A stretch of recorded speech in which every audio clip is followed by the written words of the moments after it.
A young man walking through the biting snow found himself shivering in the freezing weather, when suddenly he stopped hearing a faint sound, and a small cat approached him through the snow, pawing at his leg desperate for his attention. As this cat looked up pleading with its eyes, and he was startled by its strange sudden urgency, for this cat turned meowing insistently, then began to lead him down a snowy side street, making him realize it wanted him to follow. And unable to ignore it, he followed the cat. It led him into a dark, narrow alleyway, where what he found made him gasp in shock, as other kittens were huddled together nearly frozen, covered in snow barely even moving, and he reached out desperate to help them, bursting into his home moments later yelling for help as he carefully picked up a tiny cold kitten, and he and his mother tried to warm them up. But one kitten's fur was frozen completely stiff, making them fear one of them was already gone. So he gently tried to warm its tiny body, using warm water, but there was no response, filling him with regret, a feeling that he was too late, but he refused to give up on the little one. He remembered that moment, almost giving up on the kitten, until a tiny squeak brought it miraculously back to life, and he recalled the frustrating, messy memories that followed, the overwhelming chaos of raising them all, the endless early morning wake-up calls, and the constant destruction of his furniture. Now in the present, the injured cat brought him a toy. And this young man told his cat Peju that he had to go, pouring out food while promising this was the last time, as he held a VR helmet vowing to return soon, and with a final warning he said his goodbyes, putting on the helmet as the world around him dissolved. His eyes narrowed with a grim determination, as the system logged him into the world of Metaria. Inside the game, a golden knight stood facing his enemy, while his party called upon the gods for power, and this knight led the third row forward into the fray, unleashing a barrage of holy light that rained from the sky. All of it aimed at their target, a colossal purple monster, but this beast countered with a devastating swing of its own, their attacks barely even scratching its massive body, as the monster formed a blade from pure dark energy. For after days of fighting, the final battle was finally here, and this knight declared his team would defeat the Colossus Loke, bracing his shield, its lion emblem glowing bright, just as the Colossus unleashed a devastating purple beam. The hooded captain shouted orders to his raid team, as dark energy spikes tore through their formation, and he commanded the second row to rally behind him, activating his ultimate defensive skill, while the monster's furious assault continued unabated. So he laid out the final plan: dodge then counter, his shield of light meeting the dark energy head-on, as divine skills activated, boosting defense and healing allies. And from the back, a strange green spell was being cast, prompting the captain to warn this was their one chance for victory. And our boys smirked, watching the plan unfold perfectly, as the second row unleashed their combined ultimate attack, the faces of the raid team showing their unshakable resolve, while the captain held a golden dome against the beast, which charged a final overwhelming blast. But suddenly the captain's body began to pixelate and fade. The raid members' magic sputtered out in confusion, and the monster's attack fired without any opposition, spreading panic as the team realized their leader was gone, while a system alert flashed: user Kim is being forcibly logged out. And a rescue request was immediately accepted. In the real world, the captain thrashed in his bed, jolting awake with a start to find a cat on his chest, and he immediately scolded the cat for ruining the raid's critical moment. A scream ripped through the quiet streets, echoing across the empty sky. We cut to a tense boardroom meeting, where the topic was the virtual world Metaria, a world where people now commute for work, building new lives and entirely new identities, where in-game classes have become real-world careers. And the top-ranking players are now celebrities, earning fame and unimaginable wealth. But with real money comes real-world law, a lawyer explained, presenting the Raid Boss Special Act, a new law allowing compensation for failed raids, meaning high-stakes dungeons with massive rewards now require legally binding contracts, and this, he said, is the invoice for a broken one, as 15 mercenaries are suing their raid leader Kim, their claim totaling over $1 billion in damages. And Kim, the raid leader, had agreed to pay it all. He left the law office utterly defeated, but a former guildmate ran up to him on the street, asking if the rumors were true. Did Kim really sell his gear? And Kim confirmed it was the only way to pay the debt. He sold everything, his entire legacy in the game, his legendary armor, his priceless weapons, all of it gone, which left his guildmate confused why attempt a solo run now, and his former colleague then announced he was quitting, making our boy Bao blaming himself for all of this. But the man simply offered him a farewell gift. Though he felt he couldn't accept his boss's gaming rig, Mr. Kim insisted, pushing the box into his arms, and they parted ways with a final somber wave. He returned to his quiet, empty apartment, and utterly defeated, he slumped against the door. His plans ruined, his future completely uncertain, but his cat Peju wanted to play despite its cast, so he gave in, agreeing to just 5 minutes, getting the feathered mouse toy ready, and as he started to warm up, the cat watched intently, before Peju leaped with surprising agility, making a small smile finally break through his gloom as he saw how restless the cat had been, and with renewed purpose he declared the hunt was on, watching the cat stalk towards a cardboard box fort. So he got serious, ready to channel a perfect mouse, making the bait skitter across the floor as he expertly maneuvered the toy around furniture, while Peju tracked the target from the shadows. And when the mouse dangled just above the box, a paw shot out, striking with perfect precision, sending the cat tumbling, lost in the thrill of the chase. He continued to tease the injured cat with the toy, as our boy tried to get his cat Peju to play a little more, and the cat struggled into its cardboard fort, making him smile, finding the moment precious. While Peju, though annoyed, still batted at the toy, its hunter instincts finally taking over completely as it lunged with surprising speed. Later he prepared a special meal for it, continuing their game from a safe distance, but he worried deeply about Peju's recovery. The vet's warning echoing in his mind, and he remembered explaining Peju's high energy, knowing he needed a way to help without causing more harm, when a notification flashed on his phone, a hospital bill he had completely forgotten about, reminding him he was broke, his living expenses gone. So desperate he pulled out an old box, which held some leftover gaming gear, telling the cat it was partly responsible for this mess, before putting the empty box on his head, a strange solution to a past mistake. When the clock hit midnight, it was finally time.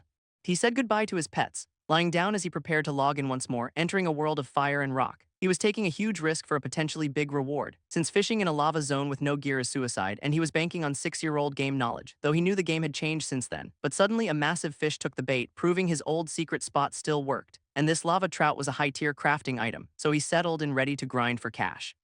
Dropping his line back into the molten rock, and for the first time in ages he felt at peace.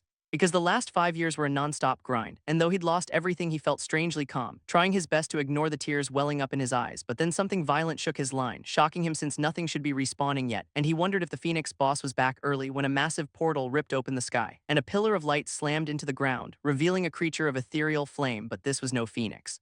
It was a new monster, a raid-level boss, and he was too close to escape, too weak to fight, having only caught a single fish so far. And now this monster was camping, his only source of income, as its massive jaws closed in around him, and a massive tongue suddenly licked his face, the giant beast just giving him a taste. So he endured the slobber, tears of frustration in his eyes, unable to understand what was happening, wondering, is this how he dies, licked to death? And he screamed for a quick, clean end to it all. Fed up, he told the beast to just finish it, vowing to return one day for his revenge. But the creature just stared down at him, then it leaned in and let out a meow, leaving our boy completely and utterly baffled as the impossible sound echoed again, and his mind just could not process this, though he was certain he heard a deep gruff meow, meaning this terrifying monster was a cat. And suddenly an idea sparked to life as he glanced down at his fishing rod, thinking that if it really is a cat, then maybe some bait could be a distraction. So he offered it a treat, a desperate gamble, and with nothing left to lose he cast the line, sending the bait flying through the air before he turned and ran for his life. The reel spinning wildly, it was actually working as the giant cat beast pounced after the lure. He refused to give up his catch so easily, pulling back hard on the fishing rod, but sharp claws gripped the other end, and the small creature transformed into a hulking beast, which yanked the rod, sending him flying through the air. As the beast claimed its prize, reverting to its small form to eat the fish, swallowing the entire thing in one single gulp, its eyes glowing with a sudden surge of power, a look of pure satisfaction on its face, and then the creature leaped from the cliff edge, diving towards him wreathed in crackling energy, and our boy could only watch in horror as a massive blast of power erupted, shattering the ground from the sheer impact, and from the dust a majestic wolf spirit emerged, leaving him stunned, wondering what this creature was. As the spirit wolf stared him down, its massive paw landing right beside his head, and it leaned in close, inspecting him carefully, before the beast gently pushed him onto his back and began kneading his chest just like a cat. But its sheer size was absolutely terrifying. He was dead, now a ghost at the graveyard, so he needed a new plan and opened his map, which revealed his destination was still the lava zone, and he sprinted through the wasteland praying the beast was gone. But a heavy paw slammed him to the ground again. As the monster stood guard over his previous corpse, it wasn't leaving, it was just waiting for him to respawn for another kill, and he realized there was only one way out of this. As a desperate plan formed in his mind, he had to get close to the beast, which seemed to be resting near his body, its eyes closed completely still, presenting an opportunity he didn't expect. And the resurrection light flared up right beside the monster. He was back and the beast was still asleep. So slowly he tried to sneak away, knowing each step was a terrible gamble, when a single claw extended from its paw, and as his foot touched down, its eyes flew open. The massive creature loomed over him, and he realized it had been faking sleep all along. As a giant paw snagged his cloak, yanking him back with terrifying ease, the monster's gaze locked directly on him, and it lunged with incredible force, sending our boy flying once again. As a death notice appeared on his screen, and the scarred lion beast looked utterly confused by this. But our boy got a chance to resurrect a new plan forming in his mind. He was going to use his old military training, and with a flash of light he was back in the game. Immediately dropping to the ground, playing dead and motionless, he peeked at the beast, which just lay there watching him, so he held his breath waiting for his chance, his eyes slowly cracking open as he prepared to make his move. But suddenly the beast was right in his face, and he realized it reacts to the smallest sounds. Then the monster started licking him again, trapping him, horrified by the creature's actions. Convinced he'd definitely gotten involved with a psycho, back in reality he screamed in pure frustration, thrashing on his bed absolutely furious, and he decided to just go to sleep convinced it was over for the night, getting up annoyed by the game's bizarre mechanics. When his gaze landed on something familiar, his cat was asleep with its head in a toy helmet, and a small smile crossed his face, as he called out to his pet PPIJJU. But then he stopped, a strange thought connecting in his mind. A sudden impossible thought that struck him, as he remembered the beast's X-shaped scar. It was in the exact same spot as his cat's scar, and he considered the impossible connection for a moment before laughing it off as a wild coincidence because a cat can't log into a game after all. The next day he resurrected praying the monster was finally gone, and he looked around hoping his fishing spot was clear as the desolate landscape seemed completely empty, but his hope quickly turned to pure rage. When a massive form leaped through the air, and the beast landed right in front of him again, leaning in close to let out a soft meow, and he was completely fed up with this world as the creature took a heavy step forward, its massive body looming over him. So our boy squeezed his eyes shut, bracing for impact, but instead of an attack it stretched playfully. Then it turned and presented its backside to him, leaving him staring utterly baffled by the gesture, when a strange new thought entered his mind. And a system message appeared. He was now Kim Butler, being forced into a class he had never even heard of, and panic set in as the dark energy swirled. A massive vortex of power consuming him completely, a vortex of dark energy swirling around him, and he landed completely transformed. A system window flashing, application complete. His new class was now Butler. He was in disbelief, his entire paladin build was gone, and a powerful voice called out his new title, making him realize it was a telepathic message from the giant beast, which introduced itself as Kalinus, a legendary conqueror. But our boy was distracted by its awkward pose. As Kalinus explained, its body was paralyzed from the summoning, and he wondered if this was some kind of random quest where the reward was something called RPP, but the great beast could only meow pathetically, leaving our boy utterly confused, so he gave the giant creature a solid smack, and Kalinus was shocked by the sudden discipline. As the MC vented his frustration at the absurd situation, so Kalinus offered to change him back. But he paused, pulling up the Butler job info, realizing the duties were more like a glorified cat sitter, when a notification of his massive debt flashed before his eyes. And suddenly negotiating this job seemed like a very good idea, while Kalinus waited, flustered by his new butler's silence. So he introduced himself with a confident smile, Kim Butler, and he claimed to be an expert in feline care. The new butler challenged the beast's doubt. Reading its body language, it was clearly wary, so he approached slowly like taming a wild cat. And the beast leaned into his touch, letting out a surprising meow, as he promised to be the best butler it could find. But a system window revealed its high anxiety, and suddenly the beast spotted something in the distance, making him realize it was time for monsters to respawn. As a small fiery salamander appeared, and the butler explained he's analyzed its condition, his diagnosis being severe anxiety, which he blamed on the unfamiliar territory. But the beast rejected this, vowing to conquer this land. And the salamander was caught completely off guard.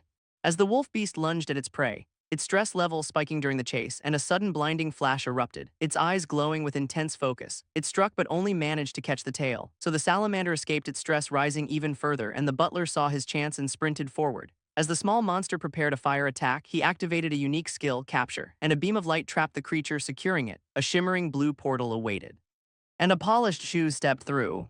As Kim the butler emerged, mission accomplished, offering a gift to soothe his master's anger. A flashback revealing his method, crafting a target, and he presented a small lizard to the great beast, whose eyes burned with a cold fury as the tiny creature trembled before its doom, and a massive paw smashed down, releasing all its pent-up rage. The service was a success, the master's stress level dropped, and the beast confirmed it felt much more relaxed, so with his master calm, it was time to negotiate.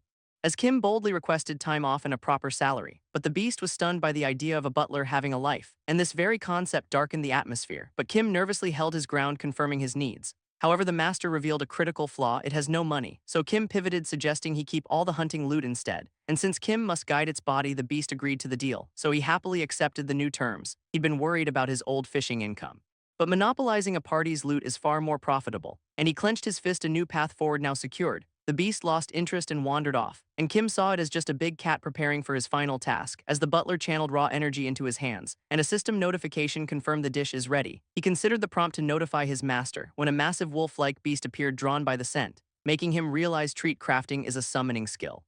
And the beast's eyes widened in surprise. As it devoured the food in an instant, the bowl licked clean as the beast demanded more. So the butler scrambled to obey, a new plan forming as he quickly harvested materials from a fallen monster. A system window confirming the loot was acquired, and with his master motivated, the hunt began, a smirk spreading across his face as the beast tore through a newly spawned creature, while the butler watched the chaos from a safe distance, profiting without lifting a single finger. This was the power of auto-hunting. as the beast effortlessly cleared the field of monsters, and he promised to keep providing the best service, and so he began crafting another treat, while the massive beast waited patiently for its reward, and with the area clear he checked his quest log, seeing a new tutorial quest was available, his next objective being to travel to a nearby village, but he had one very large problem to solve first. This beast's stress would spike whenever it left its territory, its eyes staring down into the bubbling molten landscape below. And the butler watched carefully as the creature inspected a glowing orb, before announcing that he had formulated a plan for his master, explaining they must travel to a village and gather crucial information. A task the master agreed to even as the butler admitted it was a quest, but the beast's powerful territorial instincts were a problem preventing it from leaving. So the butler recalled how defeating other monsters had expanded its domain in the past. Realizing that to move freely they first had to defeat the phoenix, the fiery ruler of this zone, the master immediately questioned the creature's strength, learning it was an immortal bird that only grew stronger every time it revived. But he was unfazed, declaring it would fall before his power regardless of its nature. There was a problem, however, as the phoenix was a creature of pure flame, and a cat's instinct is to flee from fire, a primal fear he would have to overcome. Suddenly, the beast's entire body seized up, collapsing to the ground, where it thrashed and rolled completely out of his control, landing in a heap as he admitted the butler was right about the fear, demanding his attendant use any means necessary to help him conquer it. The butler's solution appeared almost instantly, a strange scaly fish, which the beast cautiously approached as it lay on the ground, unaware of the butler's twisted plan, which involved a quick dip in lava. He stood over the molten sea, a fishing line tied directly to his master, prompting the beast to question if this body could even survive such intense heat, which led the butler to reveal a critical fact: he was in fact a boss monster, a shocking revelation that seemed to surprise even the butler himself. With newfound confidence, Butler cast his line into the lava, but a sound from behind suddenly caught his attention, revealing the beast sitting on a rock looking completely unimpressed, for it had already lost all interest in the strange fish, deciding such a prize was simply not worth a swim in lava. Unfazed by this setback, Butler simply moved on to Plan B, activating a powerful return spell, and promising the monster that he would be right back. The beast immediately began to panic, consumed by a sudden fear of abandonment, as it watched him begin to dematerialize before its very eyes. Leaving the creature to pace anxiously by the molten river's edge, he teleported away, arriving in the bustling Serentium city, and headed straight for the adventurer's storage facility, where the shopkeeper greeted him with a warm smile, as he requested a very peculiar and specific shopping list, consisting of sugar cane, spring water, and dynamite, all to tame a monster, he explained with a cheerful demeanor. As he was leaving, he felt a nagging sense that he was forgetting something, and then a sudden realization hit him with full force. He needed one more crucial item for his plan to succeed. Back in the fiery realm, a massive gnarled tree stood against the heat, its powerful roots digging deep into the lava itself. And he threw a grappling hook onto the fire-resistant wood, climbing up before dangling a lit bundle from his position, the bait being sugar cane, the monster's absolute favorite sweet. The man in the suit recalled a key weakness of his target, as a creature began to sniff the air from the nearby shadows. While he waited patiently perched on a gnarled branch above, a tiny flame creature erupted from the darkness, claiming to be the mighty Cerberus, and it roared with all of its might, but in his hand it was just a small flickering flame. The little creature happily nibbled on the sweet offering, as he revealed his true weapon, a bottle of ethereal spring water, which he poured down from his perch high above, instantly dousing the flames and revealing a shocked fire rat. It squealed in pure rage at the sudden deception, while he mocked the creature, calling it cute. Finding the rat's tough act only made him more amused, it tried to sound intimidating, boasting of its incredible power, and even offered to spare him in exchange for the sugarcane gift. But the man just laughed at the tiny, ridiculous threat. The rat soon realized its flames were completely useless while it was wet, and enraged it lunged forward to attack him directly, zipping past him in a blinding flash of movement. Before the rat leaped back towards the lava seeking safety, it dove straight into the molten pool without a second thought, and he smirked, knowing the special water had removed its flame resistance, causing the rat to immediately scream in agony from the heat. It scrambled frantically out of the lava, its tail smoking and charred. And defeated, the creature lay whimpering on the ground. A system tutorial suddenly appeared explaining the process of minion creation, followed by the image of a gloved hand holding a silver platter. As a butler carried the dish, a terrified voice trapped inside, where a tiny pink creature panicked under the heavy lid. The butler coldly called it a necessary sacrifice for his master, which made the creature freeze, shocked by this terrible news, and it wailed about its cruel and unfair fate, its desperate cries for help echoing from within the platter. The butler then offered a deal: survival in exchange for obedience, and the creature instantly accepted, begging for instructions. Option 1 was to become the master's loyal minion, which guaranteed complete immunity from the master's attacks, while Option 2 was to betray the master by pushing him into the lava. The creature quickly agreed to the first option, holding him to his promise, so he summoned the minion creation interface and pressed the glowing start button. A brilliant magic circle ignited on the ground, enveloping the small creature in its radiant light. As immense power surged through its tiny body, completing the transformation in a blinding flash. Steam began to curl from beneath the silver dome as a monstrous beast waited patiently by a river of lava, and the butler approached his master with a confident stride. The master, a great beast, asked why Kim Butler was so late, and Kim Butler presented his offering, promising a thrilling surprise. A puff of smoke erupted right before the beast, and the monster peered curiously through the strange lingering haze, hearing a faint squeak confused by the unfamiliar scent. A tiny mouse appeared from the smoke, making the beast feel strange, as its heart pounded with an unfamiliar and thrilling excitement. The small creature stomped its foot with surprising confidence, triggering a flashback that revealed the butler's mission for Squeaky, who now must guide its new master for their greater cause. Using a speed potion, Squeaky dashed off into the distance. And the chase began across the barren, fiery landscape. As Squeaky leaped gracefully across a wide chasm, the beast followed close behind, landing hard on the other side, and it roared, vowing the little mouse would not escape its grasp. But Squeaky was clever, leaving a trail of fire in its wake. Causing a wall of flames to erupt in the monster's path, it leaped cleanly over the blaze undeterred, as the mouse continued to lead the beast through the winding canyon, where the butler waited patiently by a narrow passage. He realized the monsters were far too close together, and knew he must detonate the bomb to ensure his own escape.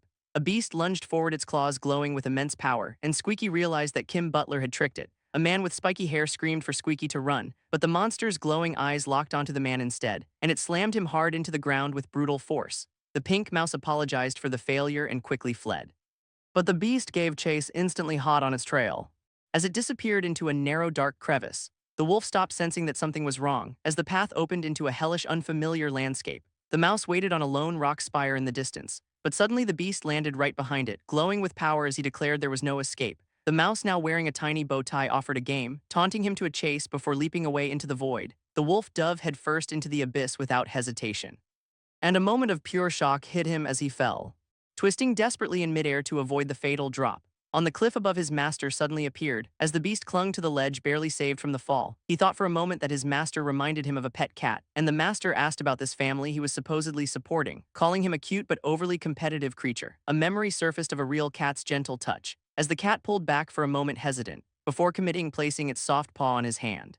This distant memory brought a faint smile to his face, and he offered his own hand, promising to lend his courage. But then he suddenly shoved the beast's paw away. The wolf plummeted into the chasm as his master watched completely unmoved, and the small beast dove into a sea of churning lava. The man in black watched as his companion submerged completely, only for it to emerge larger, now finding the heat surprisingly pleasant. With its fear of fire finally gone, it was ready to hunt the phoenix.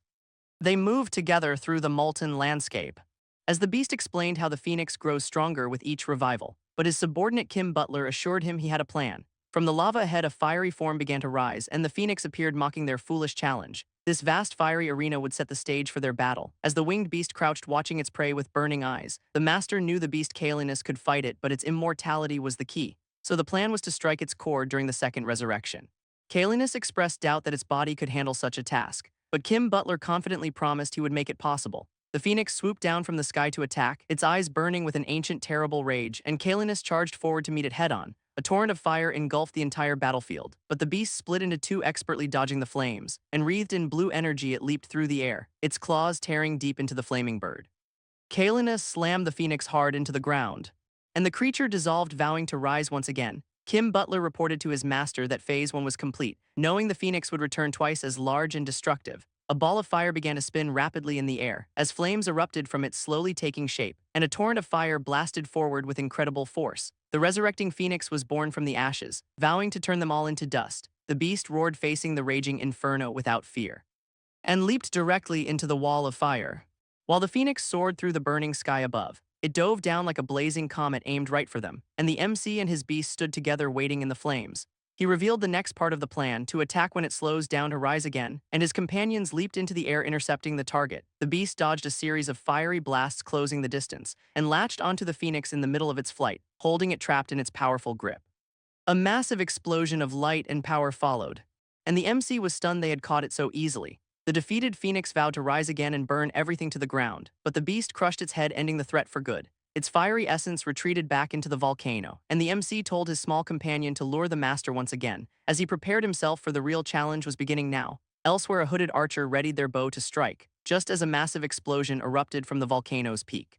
The ground erupted in a wave of fire, as the volcano roared violently to life, but this was all part of his intricate plan. He raced along the crumbling cliff edge as the lion beast landed with a deafening crash, facing a tiny pink creature in the dust. It was a showdown of impossible, ridiculous odds, and the beast's tail sent Squeaky flying through the air, but the little guy was simply too fast to catch. He led it on a dangerous chase through the chaos, as a powerful strike missed him by mere inches, luring the beast to the perfect pre-planned spot. A system window appeared before him, and he carefully selected the catapult's final position, beginning the construction with a bright flash of light. In mere seconds, the weapon was fully assembled and ready, and he called for Squeaky to hurry up, telling the little creature that it needed to be brave. Squeaky climbed nervously into the catapult's sling, and with a shout he launched his tiny guide, sending the small rodent flying toward the fiery core. He plunged directly into the swirling flames. As the lion beast dove in for the final attack, a memory surfaced, becoming a minion grants immunity, and Squeaky realized he might have been tricked after all. The butler celebrated his hard-won brilliant success, as he revealed a terrified mouse on a silver platter, and the tiny creature learned this was no paradise. The wolf creature praised Kim Butler's clever and effective strategy, while an announcement declared him the new ruler of the lava zone. His new domain was a massive fiery fortress, and he and the wolf crossed a narrow bridge over the magma below. Inside the keep, a special reward chest materialized, a glowing prize for their incredible victory, which was the reward for a record-breaking clear time. Kim Butler approached the chest, his expectations high, and opened the lid, his eyes widening with shock. A legendary sword and a fiery orb awaited him inside, and he recognized the weapon, the Phoenix Blade Ankinix. The wolf confirmed it was a relic left behind by the Phoenix, and Kim Butler stared in awe at the magnificent blade. He gleefully tried to claim his promised loot, but the wolf creature loomed over him, stopping him cold. So Kim Butler desperately reminded him of their contract. The wolf creature intended to keep its word, eyeing the immortal flame, and revealed the flame was its true prize all along, permitting him to take the sword as his reward. Kim Butler quickly stored the precious items in his inventory, and as the wolf settled down, he thought he was finally safe. Suddenly, a massive paw lunged right for him.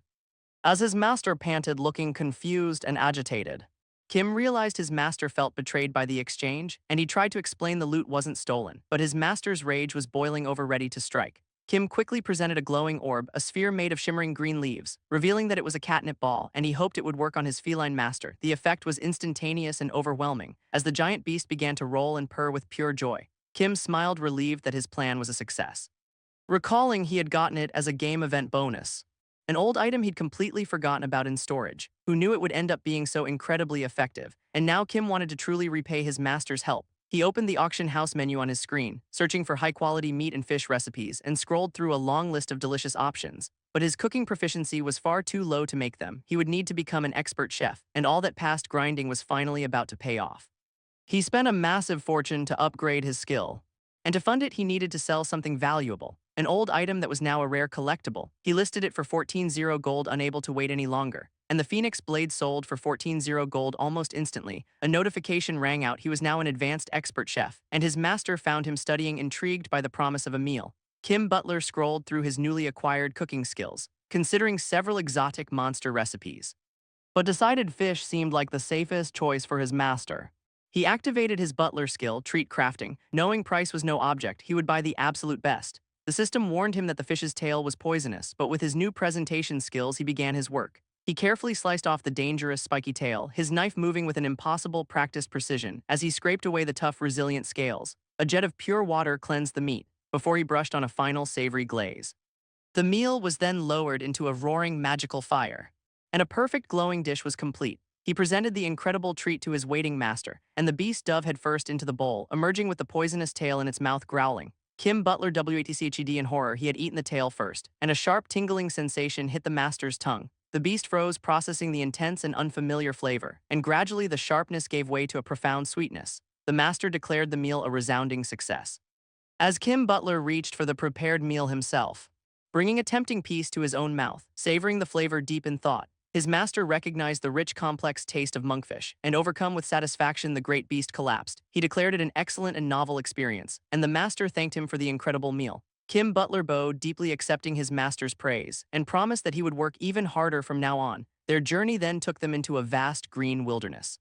As the master and his butler traveled through the dense forest, the great beast following his new attendant very closely. He assumed this was all just a setup for the next quest, and the butler's loyalty reminded him of his old pet cat. The master asked about the village they were heading to, as he grew impatient with the repetitive, endless scenery. Kim Butler admitted they were lost but remained confident in his abilities, and asked the master for any clues about his distant past. The master revealed he was once a great and powerful emperor, who embraced darkness, dissolving his own physical form.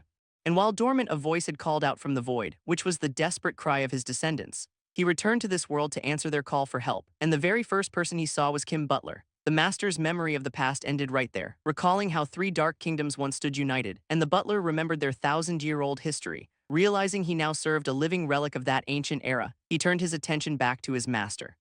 And the great beast demanded to know what he was doing. As it reluctantly offered a massive furry paw, Kim the butler began to groom the beast's fur, and the master protested, but Kim was completely unfazed until a surprising request came: do it stronger. Meanwhile, in a remote and hidden orc village, a warrior was sharpening his blade preparing for battle when an elder entered the chieftain's hut. He found Lord Jagger the chieftain looking deeply troubled, and the elder revealed the terrible news: the phoenix's energy was gone. Jagra wasn't worried, but the elder feared it was a permanent extinction, and he warned that the monster would have surely noticed, meaning they had little time to prepare a proper defense. Another orc reported that a hunter Riley was missing, and the chieftain and elder shared a look of pure dread. The entire village mobilized in a state of panic as all eyes turned toward the ominous mountain in the distance. Jagra feared the monster was already on the move, and he cried out the name of the lost hunter. Far away, a cloud of dust rose from the trees, where the beast master stood over his fallen prey, and the butler confronted the massive, unmoving beast. He questioned the tiny mouse Squeaky for being so uncooperative, but Squeaky argued he must keep his promises first, so the butler pleaded, calling the mouse Lord Cerberus. But his continued begging only fueled its growing rage, and the mouse leaped up and smacked him across the face. Through the tall grass, a new stalker was approaching. And as the butler argued, a hooded stranger walked into view. The green-skinned assassin drew a sharp, wicked dagger, while the beast roared, describing its own terror of their master, and Squeaky cried, yelling that the butler doesn't understand true fear. The butler apologized, completely oblivious to the danger right behind him, until Squeaky's eyes widened in absolute horror, and it screamed a desperate last-second warning. A blade sliced through the air, narrowly missing the butler. And the hooded attacker stood there, cloaked in a strange aura. Before it vanished, leaving them searching in confusion. The assassin reappeared right next to the beast's head and lunged forward in a blur of deadly motion, its blade swinging in a silent, deadly arc. But the attack hit nothing but empty air. The assassin stood alone in the clearing, hiding, searching the canopy for its elusive target. High above, the beast floated away in a small, fluffy form. Before landing back on the ground, the attacker, stunned by the miss, a hand shot out from the nearby bushes and grabbed a fleeing orc by the ankle. As a monstrous lion loomed over them, growling, "Found you." The man in the suit flashed a terrifying predatory grin, and the captured orc begged desperately for their life, their scream echoing through the vast, silent forest. The orc woke up disoriented and hanging upside down, but the man smiled, offering a surprisingly kind word. Claiming they were just lost travelers seeking a village, the orc remembered a horrifying vision of their certain fate, and now they walked together through the woods at sunset. The man called the orc by a name, Riley, and asked if Riley was scared of the beast, to which Riley admitted to being terrified. So why attack? As the three of them paused their journey for a moment, Riley explained it was a rite of passage to prove their worth, and the man was stunned by their incredible recklessness, learning it was all to gain a father's approval. But Riley felt they had failed the test miserably, so the man reassured them of their inherent strength, saying their only mistake was choosing an unbeatable opponent. He told Riley to believe in their own power and praised their skills, calling them a champion monster. This strange term caught both of them by surprise. As a fortified village finally came into view, Riley led them toward her people's outpost, where a female orc rushed out, calling her name with a mix of joy and alarm, and Riley could only wave to her mother, confused by the gathered crowd, when suddenly a massive axe blocked their path, wielded by an orc chieftain who ordered them to halt. And though she insisted they weren't enemies, her father was absolutely furious, declaring their very presence here an act of war. So this butler stepped up, offering to negotiate on their behalf, as they stood alone against the entire garrison, while her mother pulled her back, frantic with worry, turning what should have been a happy reunion into a bitter scolding as diplomacy failed. And with the orcs demanding they leave, the MC decided it was time to act. Quickly weighing his two options, persuasion or overwhelming force, his mind was instantly made up, so this butler stepped forward to address the hostile crowd, revealing his master's true name, Lord Caelinus the First Emperor, commanding them to submit or face the dire consequences. Though an orc elder scoffed at the claim, demanding proof of this ancient legend, just as a tiny creature emerged from the beast's mane, boasting of their recent and glorious victory over the phoenix, and this elder's disbelief shattered at the mere mention of the beast, while Caelinus simply smirked, ready to provide undeniable proof, summoning a swirling orb of pure phoenix flame, whose undeniable power silenced the crowd as they were ordered to kneel. But the orc still doubted his story, so he simply called them suspicious people, then summoned a great ball of fire into his hand, and his butler transformed, leaping high into the air, catching the fiery orb midair and preparing to unleash its devastating power, as the ground erupted in a massive explosion, sending fiery cracks spreading through the earth, while a powerful shockwave threw them all back, filling the village with smoke and dust. And though the orc leader glared in defiance, His anger quickly turned to pure terror, for a terrifying shadow now loomed over him, causing him to tremble, completely overwhelmed by the sight. And so this leader fell to his knees, his entire tribe following his lead, finally recognizing Kalinus as the true Lord of Darkness, a fact confirmed by a system notification of their loyalty, prompting the butler to humbly request praise for his work. And as the night settled over the land, they had finally arrived at the orc village, where Kalinus checked his next quest objective, but something felt deeply wrong here. A sudden and powerful urge to leave washing over him, for the village defenses were dangerously weak, and Lord Kalinus found the entire outpost rundown and distasteful, just as his butler announced he must leave for the night, assuring his master that lodging had been arranged. Before this, Butler left to check on the preparations, and we cut to a small thatched roof hut in the village, where a young voice from inside boasted of her new strength. It was an orc girl, Riley, telling her father the village was in grave danger, but he only sighed, tired of her avoiding the real issue. Yet she stood her ground, demanding to go to the battlefield, until her father raised a hand silencing her, and turned his back, refusing to argue again, stating the ancient law, women cannot be warriors. All while outside, the butler listened to the entire exchange, watching as Riley begged her father to reconsider. And later, the orc father sat alone, troubled, when he heard a sound and looked up from his thoughts, seeing the butler standing in the doorway asking about the room. So this orc chief invited him to inspect the preparations, apologizing for his earlier caution at the outpost. But this butler simply smiled, saying his master would understand, before his expression shifted, asking for details on their situation. And this chief agreed to explain as they walked, revealing that a phoenix once kept the local monsters in check. But when Lord Kalinus killed it, the village's safety vanished completely, making this butler realize his master's hunt had destabilized the entire region. And now this village's greatest threat is a giant serpent, one they failed to kill as a baby, and now it hunts them. And this orc chief warned it will attack at dawn, so this butler offered to help stop the creature, asking if Lord Kalinus is a ruler who protects his people. And he complimented the chief for prioritizing his tribe's safety, promising to report the threat to his master. And this orc chief looked on with desperate hope, as this butler assured him, knowing this would win their trust. So this grateful chief called over a female orc, who explained they prepared an outdoor space for the master, and this butler was shocked by their choice of lodging, feeling a sense of dread about their preparations, as they revealed a crude tent with bare pelts for a bed, causing him to panic, knowing his master needs an enclosed space, just as a system window prompted him to upgrade the outpost. And he realized the tutorial was guiding him once again, so he thanked the female orc for her efforts, then asked to make some improvements himself. And this female orc gratefully accepted his offer, so he selected the living area to begin the upgrade, where this option to customize caught his eye, and he remembered earning points by satisfying his master, deciding to invest those points again, knowing exactly how to build the perfect space. And this butler was tasked with designing a home for his master. So he sketched a simple multi-level tower on a screen, and with a single touch he began the construction. As power surged from his outstretched hand, this ground glowing as the upgrade began costing him points, and a tower of pure energy erupted into the night sky, solidifying into a bizarre multi-tiered stone structure, which this orc stared at in disbelief, calling it a divine miracle, just as Lord Kalinus arrived, questioning his new living quarters, inspecting the tower with a critical eye. Before in a single bound he scaled the strange new home, settling on the highest perch, surveying his domain, and this master found the spot to his liking, a fact this butler proudly informed the orcs of his master's approval, and the relieved orc offered his help anytime. So Kalinus entered the base of his new stone den, where a soft rug awaited him inside the chamber, and he let out a massive yawn, ready to rest. But this butler asked for intel. A great serpent is coming tomorrow. Explaining this is their chance to earn the orcs' full trust.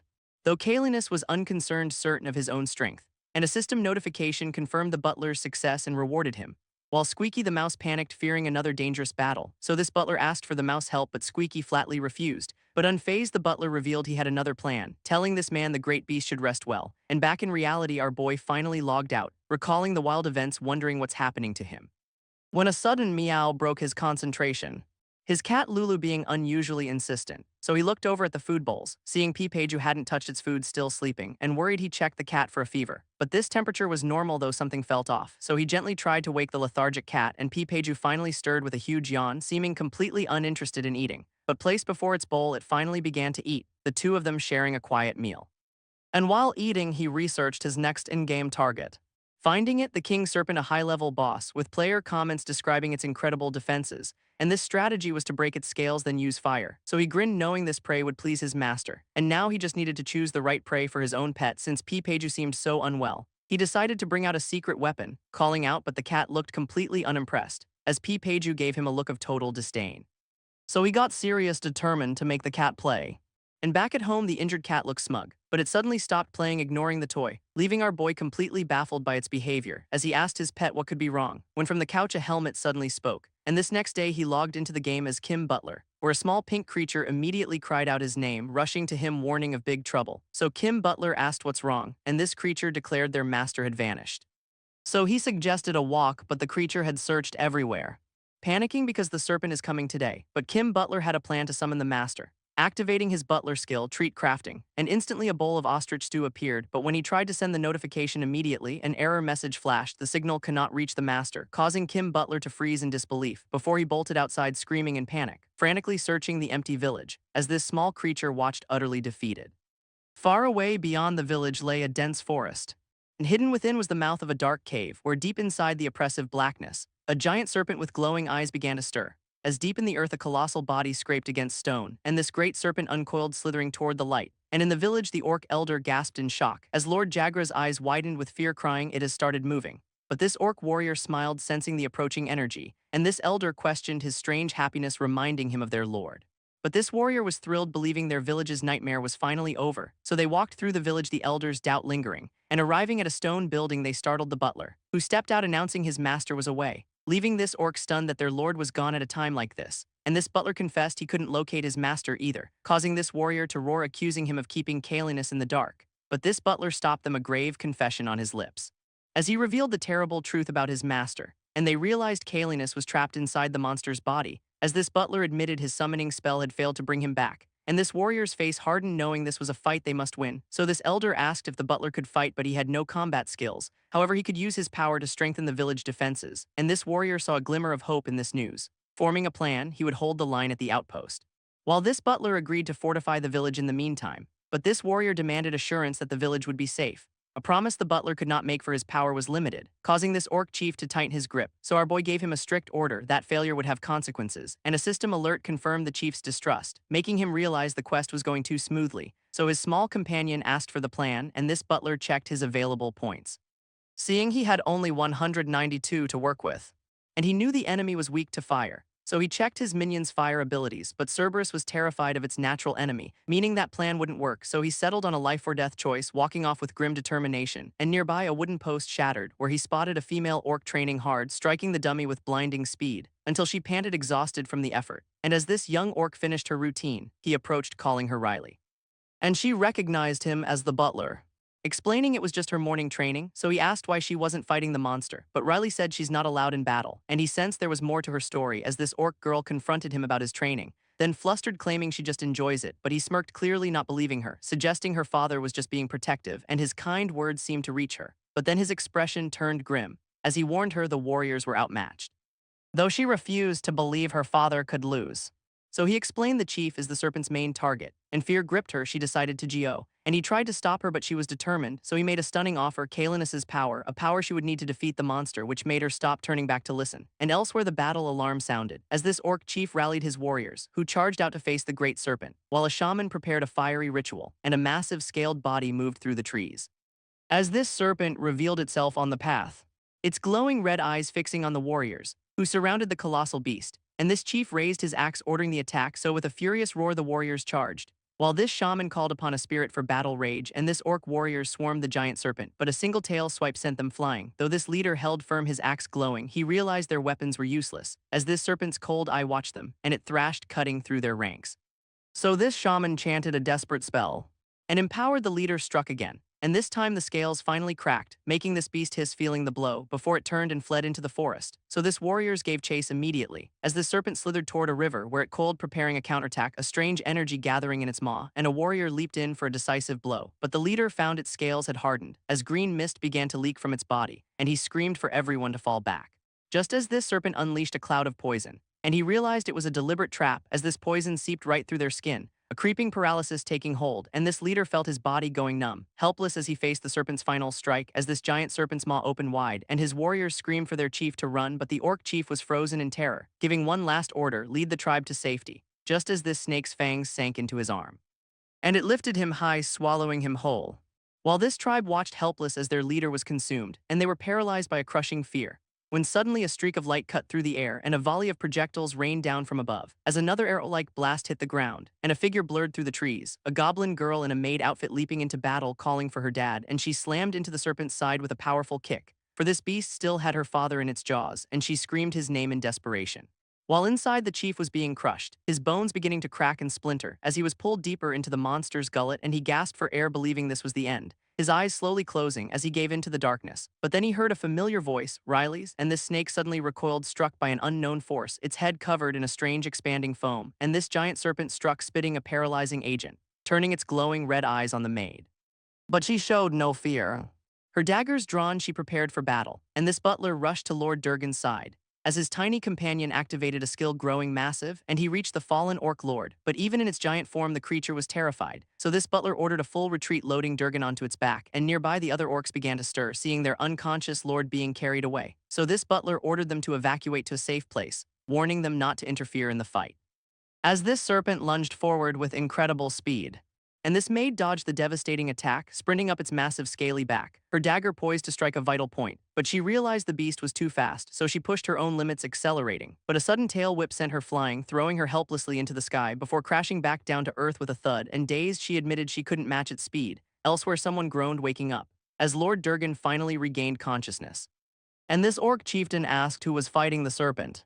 But this man in black hesitated to answer, as a distant crash echoed through the forest, and he delivered the shocking news his daughter was fighting, causing this chieftain's face to contort with fury, and this man in black told the injured orc to stay down, but he raged, blaming the monster for endangering his daughter. While in the battle, Riley was cornered by the serpent's tail, and this massive tail whipped down to crush her, creating a huge explosion of dirt and rock.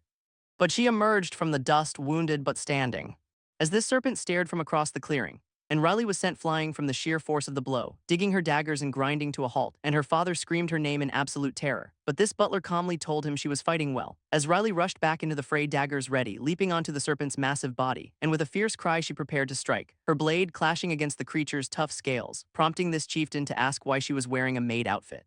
And this butler explained it was the uniform of Kalinus's minions, that she joined them to gain power and protect her tribe. So her father asked the only question that matters, can she win? And this butler admitted she was outmatched but believed she could. So Riley leaped and spun, her daggers flashing, landing a sharp blow on its massive tail, her blade sparking against the hardened scales, and again she struck without hesitation, causing this giant serpent to roar in frustration, whipping its tail, sending her flying. But she had already adapted to its movements, driving her dagger into its hide once more. As this battle echoed through the valley, and this orcs observed, doubting her strategy, seeing the serpent was only protecting its head, while Riley became more impatient with every passing second, her eyes locked on the target, until she finally got an opening to attack its head, but this serpent coiled, drawing her in, leading her on a desperate chase, and this orc leader saw the serpent's true intent, screaming a warning, "It's a trap," as a voice instructed her to break its scales with all her might, and Riley's eyes began to glow with raw power, as she stomped down, gathering her energy, soaring high above its toxic breath, her dagger beginning to glow with a red aura, and she plunged the empowered blade into the beast. As this onlookers watched in stunned silence, and Riley unleashed a furious roar, her flaming fist connecting with a deafening crash, as she drove the attack downward with all her might, and this serpent's head smashed into the earth.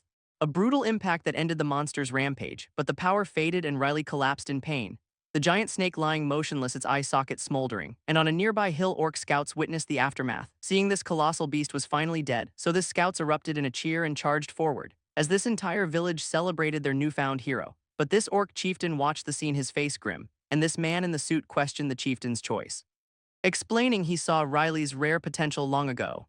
And this chieftain revealed his daughter always dreamed of being a warrior. So this man in the suit smirked, asking what comes next, but her father remained silent, lost in thought, as this crowd began a roaring chant for their champion, lifting Riley up, cheering her name. And from the edge of the crowd, the man in the suit watched, calling out to Riley, but this chieftain grabbed him, asking if his daughter was safe, just as Riley rushed toward her father, asking about his well-being as he pushed the man away. This chieftain's eyes burning with a new resolve, the chief stood before the tribe, praising his daughter Riley, as he declared her their greatest warrior, apologizing for his past harshness while pulling her into a tight hug, and her eyes lit up with the sudden joyous realization she could finally join the battle, though he hesitated for just a moment, a heavy sigh escaping his lips, before he finally agreed that a warrior's place is on the field, which made her crush him in a powerful, grateful embrace. While the butler watched this touching family reunion from the side, cheekily pointing out her newfound impressive strength, earning a silent, thoughtful glare from the chief, who then turned, admitting his own arrogance toward the butler. An apology the butler accepted, offering his own in return, and a fist bumped his chest in a clear sign of newfound respect, as the entire tribe then turned to thank him for saving them all, a quest notification popping up to confirm his success. And he reflected on the service fees that made this victory possible, a great wave of relief washing over him. But this was, after all, still just the tutorial, and he knew the real work was only just beginning. So he turned to address the bowing orc warriors, giving all the credit for their salvation to his master Kalinus, a name the orcs began to murmur with a new and profound reverence, which the butler then used to lead them in a celebratory cheer. But the orcs were utterly confused by the unfamiliar word. So Kalinus took a moment to teach them a new victory chant, and soon the entire tribe was roaring in perfect thunderous unison, praising their new lord as they began the journey back to the village. A long march through the dense forest now beginning, during which he praised Squeaky for its courage during the fight, though the little mouse was quick to remind him its assistance has limits, and Kalinus revealed he'd finally found the sugar cane field. But first he explained he needed to interrogate the captured orcs.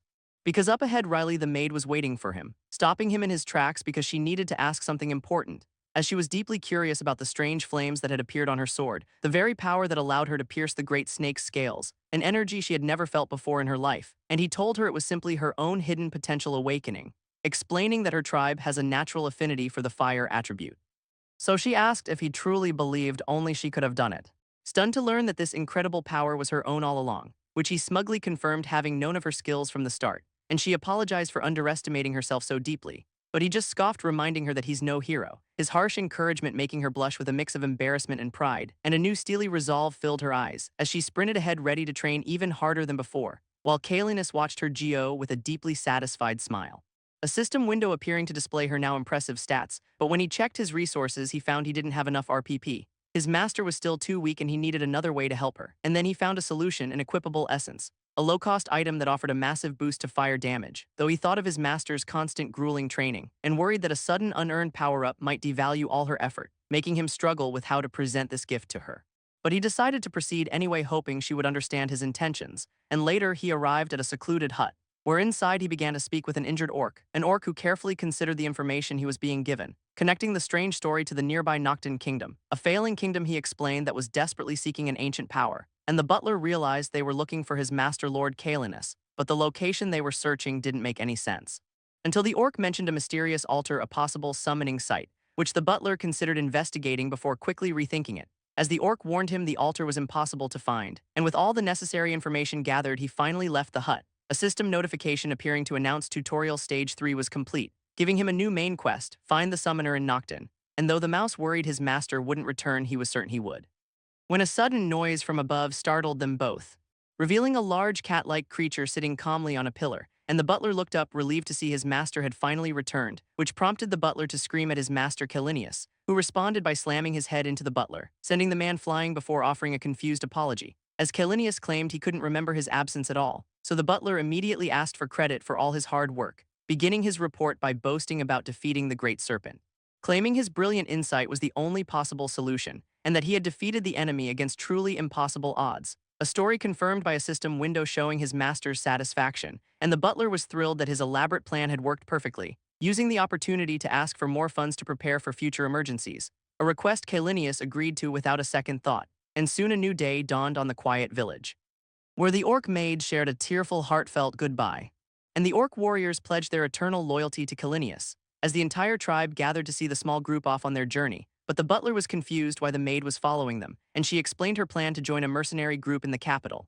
information he silently processed for a moment, before she proudly declared herself a minion of Lord Kalinius. And so the new party traveled down a long forest path, where Kalinius suggested they find a faster route to Noctin, prompting a small pink mouse to hop off his head in protest, as the mouse argued, demanding they first reach a sugar cane field, while the butler worried about how to keep his master entertained. And just then one of the minions made a sudden run for it, but the giant beast it served remained perfectly still, and the minion looked back confused by the complete lack of a chase, seeing its master's eyes which were cold and unmoving, as he simply asked if the little creature was feeling unwell. And the butler tried to stop them as the master grumbled about disrespect, while another minion taunted him, earning a grim compliment for its bravery, and it even summoned a ball of fire, but the master showed no interest at all, until finally the beast snapped, lunging at the screaming creature, catching the minion with ease and tossing it high into the air. And while the maid despaired, the butler had a new plan, deciding in that moment to summon all his minions at once, opening a dark portal that pulled the small creatures inside, an act that left the maid and the last minion completely baffled, so he explained they were stuck as long as the master refused to move, a dark shard materializing in his gloved hand, his plan being to reduce the master's resistance by lessening his total weight. And with that the butler began to climb onto the massive beast's back, asking if his presence was a bother, which the master confirmed was unpleasant, but the butler insisted it was necessary and the master reluctantly agreed. So he gave simple instructions, just walk and he would guide the way, and the master's massive paws finally began to move, setting off at a gentle walk that was already surprisingly fast, as from high above they traveled down the winding forest path, when suddenly the master broke into a full-speed run, sprinting through the woods like a force of nature. But he was going completely the wrong way, and the butler found him only after a chaotic and destructive battle, where the master demanded a simpler solution for their travel.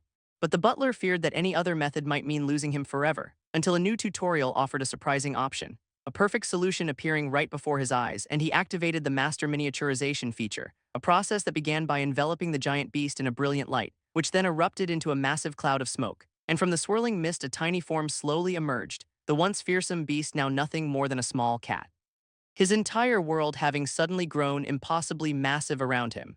And the butler was absolutely thrilled with this new portable form, briefly considering summoning a mount for them, but ultimately deciding to carry his master instead. And so they found a much more comfortable way to travel, with the butler taking the reins of a handsome carriage, while inside the others relaxed in surprising luxury, their journey continuing peacefully across the countryside, as the horses pulled them steadily onward toward their destination, until finally the butler halted their progress, his tiny companions resting soundly inside, and Squeaky was woken up with the news that they had arrived, which sent the small creature dashing out into the field, and Squeaky the mouse was utterly amazed by what he saw, for he had found his paradise, a vast bamboo forest, and the butler waved him off with a warm smile, even managing to fake a few tears for the momentous occasion. But Squeaky wasn't letting him off the hook that easy, reminding the butler of a solemn promise to find him a mate. When suddenly a desperate scream cut through the peaceful air, as a massive bird of prey dove from the sky, its target a terrified female mouse cowering below, and the bird snatched her in its talons flying toward the forest. But for Squeaky it was love at first sight, and he dashed off in a heroic, determined blur, leaving his stunned companions far behind. A farewell the goblin maid confirmed with a simple nod, and the gray familiar suggested they should probably rest. But the butler was far more interested in getting some treats, which made the maid realize he was just hungry, so he requested some meat and she agreed to prepare it for him, and he activated his butler skill, treat crafting, an idea for the king serpent meat sparking in his mind, as he imagined a perfectly seasoned and grilled dish, and the system asked if he wanted to apply the new recipe, but just then the gray familiar let out a loud, insistent cry, a sound the butler recognized immediately, as it was the same meow his own cat Peepeju makes when asking for food. And he wished his old friend could taste these incredible flavors, thinking it was a shame he couldn't be here with them, knowing that sharing a meal would be such a simple joy, and he carefully began to prepare the fish, dreaming of a peaceful life with his beloved pet. Meanwhile, deep in the dense bamboo forest, a large bird swooped down on its helpless prey, a small mouse fleeing in absolute terror, but another mouse saw the attack unfolding, and it unleashed a sudden, brilliant burst of flame, a fiery ring that hurtled through the air toward the predator, which the bird narrowly dodged with a flap of its wings, glaring down as it locked onto its new target, and the pink mouse scrambled to escape the coming assault, as the predator dove with its sharp talons extended. But a flame barrier erupted around the mouse just in time, a fiery shield that engulfed the attacking bird, which scorched and in pain quickly retreated, and the pink mouse turned to the one he had just rescued, a brown mouse who thanked him for saving her life. And he asked if she was injured in the attack, to which she claimed to be fine, just a little shaken. But her legs suddenly gave out from the lingering fear, and he caught her in a gentle, supportive hug. While deeper in the forest, armed mice called out for someone named Trya, two mice calling desperately for their sister, who they finally found deep within the bamboo forest, safe and sound, explaining how a kind stranger had saved her, and her relieved sisters offered their deepest, most sincere thanks. But the rescuer said he was just helping his own kind, and the saved mouse Trya looked at him intently, shyly asking him for his name, which made him freeze, a deep blush spreading across his face, as a vision of a different life flashed before his eyes, a memory of a mother's love and gentle care, a childhood spent playing happily together, a future of love, marriage, and even shared grief, a whole community to finally belong to, a life filled with shared sorrow and joy. And he considered a new life here protecting them, his heart pounding with a powerful newfound purpose, and he puffed out his chest, making a sudden dramatic choice, declaring that he is Cerberus, minion of the Avatar of Darkness, an answer that left the mice completely and utterly bewildered. And elsewhere, a luxurious picnic was well underway, as the butler presented a magnificent dish of grilled eel, inviting his companions to eat alongside their master, and he demonstrated how to make a perfect lettuce wrap, adding just the right seasonings for the ultimate flavor, offering the first delicious bite with a proud smile, a piece of lettuce which was offered to Kalinus, as the butler demonstrated the proper way to eat it, and the picnic proved to be a complete and total success, making the green-skinned maid absolutely overjoyed, though he told her to thank their master Lord Kalinus for the meal. But the butler couldn't help but notice his master's expression, as Kalinus looked completely and totally stone-faced. So he explained this was actually a look of pure, unadulterated satisfaction, because internally Kalinus was experiencing a massive flavor explosion, a success that caused the butler's service fee to increase, when a rustling sound came from the nearby woods, and the small pink rat Squeaky suddenly emerged, approaching the group with a clear sense of purpose, and the butler asked why he had returned all alone, to which Squeaky declared he chose loyalty to Lord Kalinus, insisting that serving the Avatar of Darkness was his true calling. The butler, however, said that he couldn't come with them, because their journey ahead was far too dangerous for him, but Squeaky insisted he had a solution to that problem. He just needed to become stronger, that was all, and he absolutely refused to be left behind, addressing the butler with a new respectful title, when suddenly more rat-like creatures appeared from the woods, running desperately across the field toward them, pleading for help as they explained they were being hunted, and Cerberus blushed at the unexpected question. As the mousefolk pleaded for help against the vicious eagles, which made him remember his own quest for the hidden tunnels, and a brilliant idea began to form in his mind. So he asked if they could guide him to the tunnels, and they offered a deal: kill the eagles and they would provide a guide, while high above the eagle threat circled menacingly. Vicious predators patrolling the clear blue skies, and a massive eagle spotted its prey far below, sending the small creatures scattering across the plains in terror, as an entire flock descended upon them, folding their wings as they prepared to dive. Their attack coming in a deadly silent plummet, turning the open field into a terrifying kill zone. But Riley leaped into action, her daggers already drawn, and Cerberus let out a furious, defiant roar, as fire and steel met the brutal aerial assault, and Riley sliced clean through an eagle, gaining experience, moving like a whirlwind of death as she felled another, while Cerberus unleashed a powerful torrent of flame, the fiery beast incinerating another predator in midair, leaving the battlefield littered with fallen eagles. Victory that caused both Cerberus and Riley to level up, and a mouse creature approached the victorious Cerberus, the little beast looking on its mission finally accomplished, as a small creature peeked cautiously over a nearby ledge, and the maid recognized the pink one as Lord Cerberus, while the other mouse-like villagers watched nervously from a distance, and one villager asked Cerberus to stay with them, as Cerberus blushed, his heart pounding in his chest, the villager confessing a deep, sudden connection to him. A scene the butler and his maid watched like it was a movie, but Cerberus knew he must walk his own path, offering a dramatic farewell from afar, a sentiment that seemed to float away on the wind, until the butler interrupted, asking for the summoning altar, which made the villager realize it was all a big misunderstanding, and the sky seemed to clear after the awkward confusion, as they were led to a dark stone cave entrance, and the butler and his maid waved their goodbyes. He looked down at Cerberus, who had clearly made a decision, realizing it was time for a serious conversation. So he explained Cerberus's old role, which was simply to be bait, and Cerberus asked if that's all it would ever be, panicking at the thought that its master had lost interest, which made the maid plead for him to give Cerberus a real chance, but the butler insisted he wouldn't force it to do what it fears, explaining that he thought he was setting it free, but to stay it would have to become much, much stronger, a challenge which Cerberus immediately accepted. And so a new and intense training session began, as the butler warned his two trainees of the coming difficulty, screaming at them for a proper military-style response. But the pink mouse Cerberus decided to talk back, and the butler instantly scolded him for his insubordination, which made Cerberus question his official low-performer status. So the butler laid down the harsh rules of engagement, praising the goblin maid Riley over him as an example. And Cerberus was threatened with immediate expulsion from the group, which made him panic, remembering all he had sacrificed to be here, and he quickly apologized, falling back in line, as the butler established a strict military-style command, a challenge Riley eagerly and perfectly accepted, making Cerberus grumble at her flawless attitude, and the butler listed the 3 primary training goals, saying their performance would decide his future methods, and Cerberus shouted his understanding, ready to begin, the first exercise being a simple hunting game, with the goal of reigniting the shrunken lord's interest in play, as the butler wanted to see Cerberus's progress for himself, and the participants took their marks on the field. With a sudden burst of confidence, Cerberus prepared to run, the chase beginning as Cerberus erupted in bright flames, his strategy being to act as the perfect uncatchable prey, and the shrunken lord lunged for the fiery target, the star-marked cat leaping into action with incredible speed, its paw slamming down, pinning the target instantly.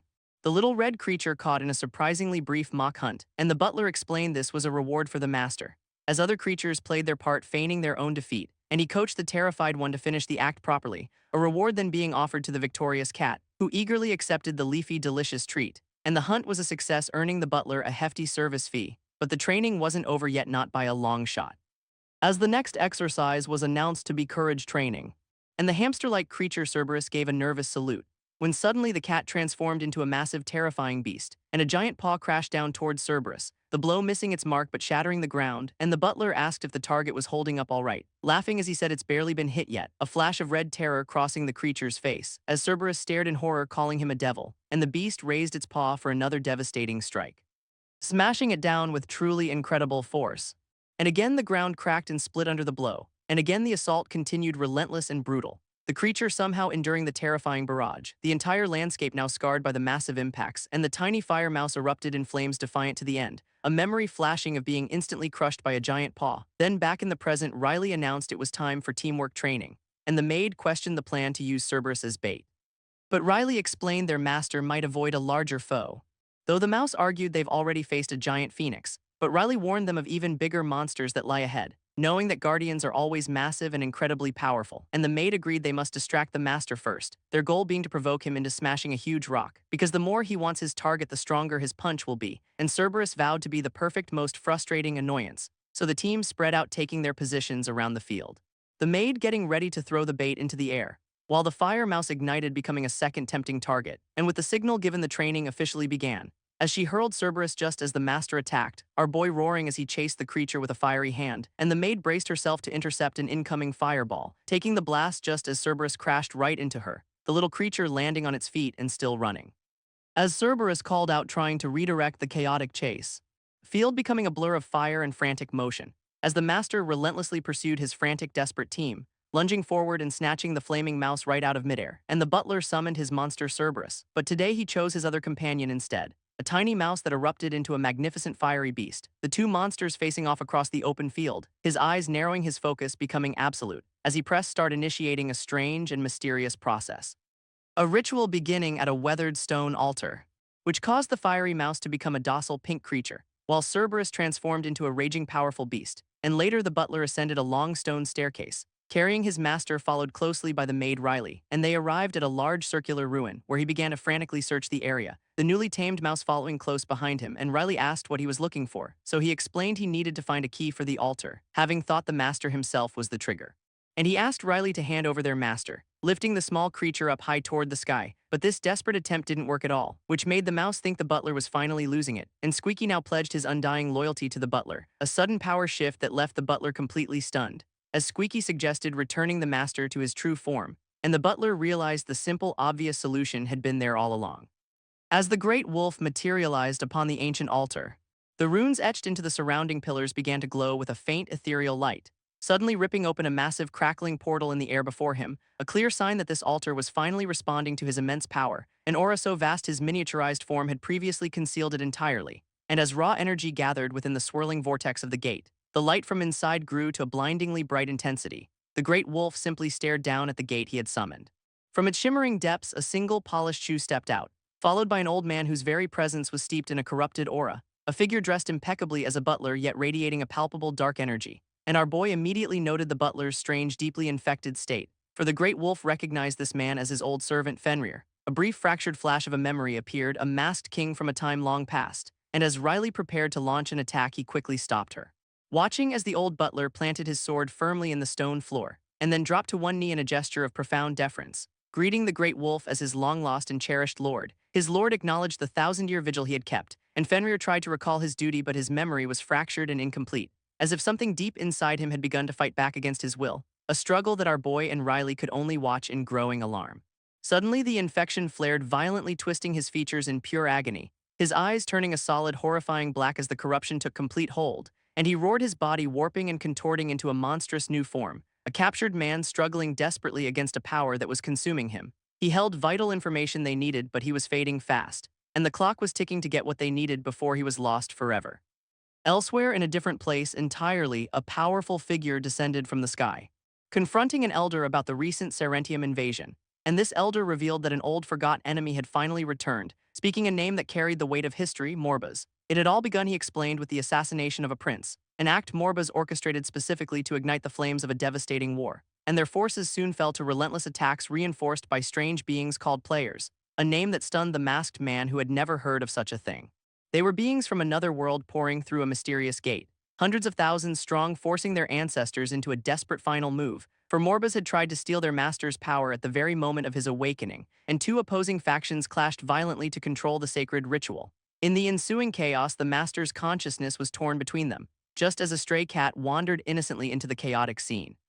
And the master's immense power, seeking a vessel, found an unlikely host, transforming the small cat into a giant fearsome beast. With no way to communicate what had happened, chaos erupted among the followers, and to protect their master in his new form, they allowed the beast to escape, a creature that eventually took refuge in a forgotten crumbling castle. His descendants then activated an emergency escape device, sending him to an unpredictable location, the world of the players themselves. where they found a player named Kim Butler, a man known to be a caretaker of cats.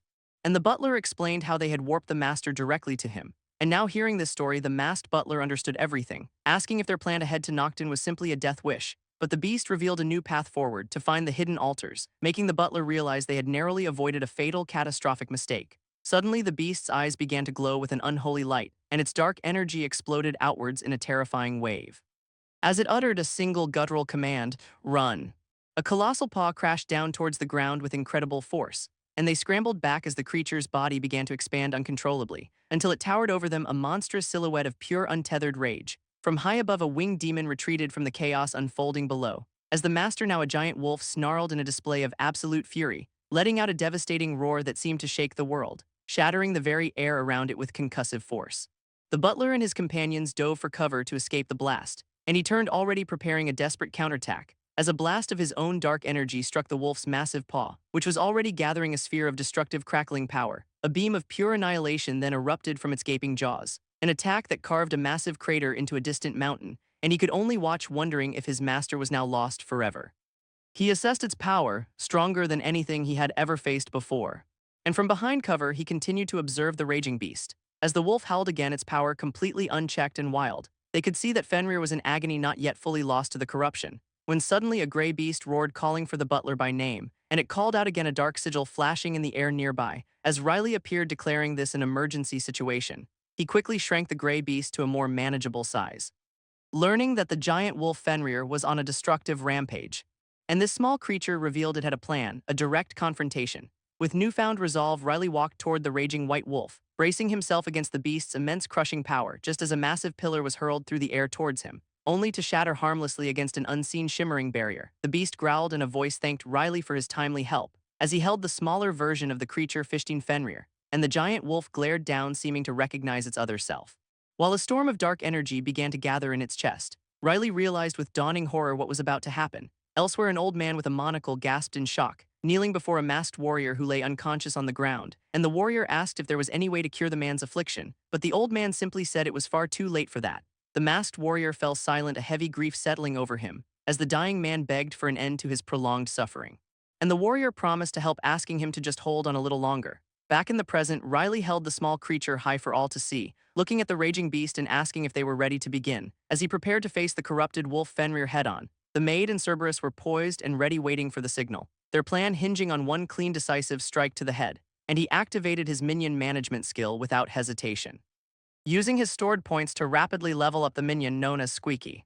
He ordered his team into their designated positions, and with a final determined shout, the battle began. The small cat-like minion Riley leaped forward with incredible speed, and the maid watched the small creature go, her heart in her throat. As his minions scattered, launching their coordinated attacks from all sides, Riley powered up in midair, glowing with a brilliant stored energy, while the butler caught a small flaming creature in his hands, and the energized cat vaulted gracefully over his shoulder.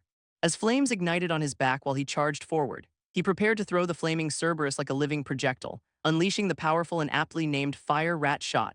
This fiery projectile soared through the air towards the giant beast, a perfect shot heading directly for its intended target, and it slammed directly into Fenrir's massive glowing eye. The butler watched, knowing exactly what was supposed to come next, as Riley dove from high above, striking Fenrir's head with all his might. And now enlarged to a fearsome size, Riley bit down hard. The maid cheered, seeing their successful, perfectly executed attack, and Riley stood victorious over the massive fallen wolf. While system messages appeared confirming their total victory, the butler took a moment to reflect on their bittersweet success, as a gray wolf gently touched the still form of a fallen white wolf, standing a silent vigil over the body resting on the altar. He nudged his companion, gently, trying in vain to wake him.